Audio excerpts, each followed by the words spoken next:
Today we're going to be making the simplest ice cream possible in the Ninja Creamy. And by simple, I mean just one ingredient, and that's chocolate milk. I'm going to show you exactly how it comes out with just chocolate milk. And then I'm going to show you how you can make it just a little bit better with an ingredient that you can use in all of your ice cream recipes. It still kind of blows my mind that this machine can make ice cream so easy. There's no heating ingredients. There's no churning, there's no refreezing, nothing. We're just going to put chocolate milk in the pint container and freeze it, and that's step one. For my milk, I'm going to be using this brand here called Fairlife. And what I like about using Fairlife milk is that the lactose has been removed. Lactose is sugar, but it's not very sweet and can be difficult to digest for some people. And normally people want less sugar in their diet.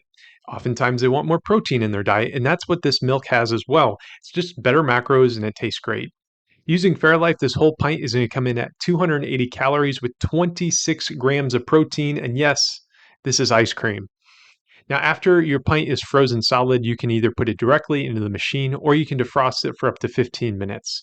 Letting it defrost can help out with the iciness that can form around the perimeter. Another thing about freezing is since the milk is already chilled before you put it in the freezer, you don't necessarily need the full 24 hours that Ninja recommends. In our freezer, I found that it only needs about 8 hours to set. So then I'm going to load it into my machine and I'm going to run it on light ice cream twice.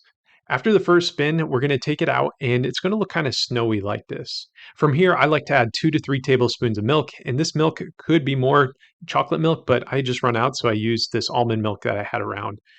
And if you really want to do it right, then you can run a knife around the edges of the container, and that's going to break any ice chunks that are forming around the perimeter, knock it into the pint, and it's going to blend up nicely. From there, I'm going to run it on light ice cream again, and now let's check it out. And this looks pretty good. The ice cream here has got this really good chocolatey flavor. It's got a really great level of sweetness. The texture, though, is just kind of okay. Really good ice cream is really smooth and has this creamy mouthfeel, but this is a little bit icy.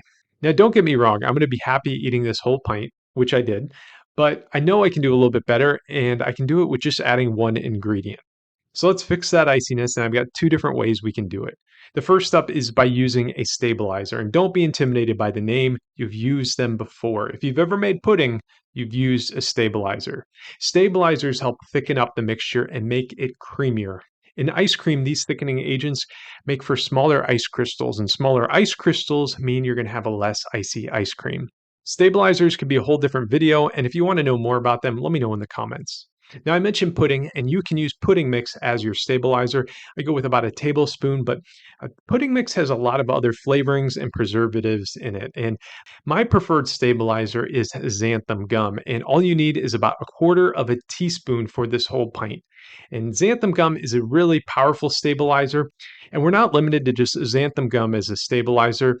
There's the pudding mix, but you can also use guar gum, locust bean gum, carrageenan, and even buy a dedicated ice cream stabilizer blend. And they're all going to have a similar effect of making your ice cream creamier.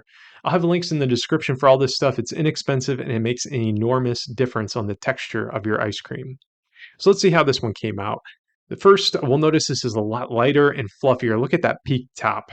It tastes the exact same, but it's got this more luxurious texture to it.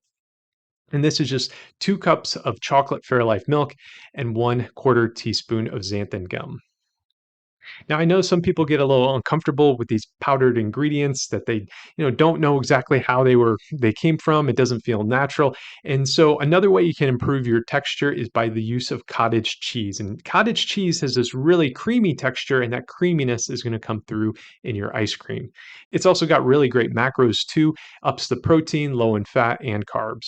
I'm going to go with about 1/3 of a cup of cottage cheese here, and the rest is just going to be chocolate Fairlife.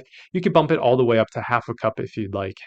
Now, this is going to dilute the chocolatiness of our ice cream because we got some less chocolate milk in here. And if you're going this route, I definitely recommend adding about a tablespoon of cocoa powder into the mix. And then you're going to mix it up, freeze it, spin it twice, and now it's going to come out with this nice creamy texture as well. And it's so simple. And that's it. Ice cream in this machine can be so easy and it can be diet friendly too. No matter how you do it, these recipes come in at under 300 calories for the whole pint with 25 plus grams of protein.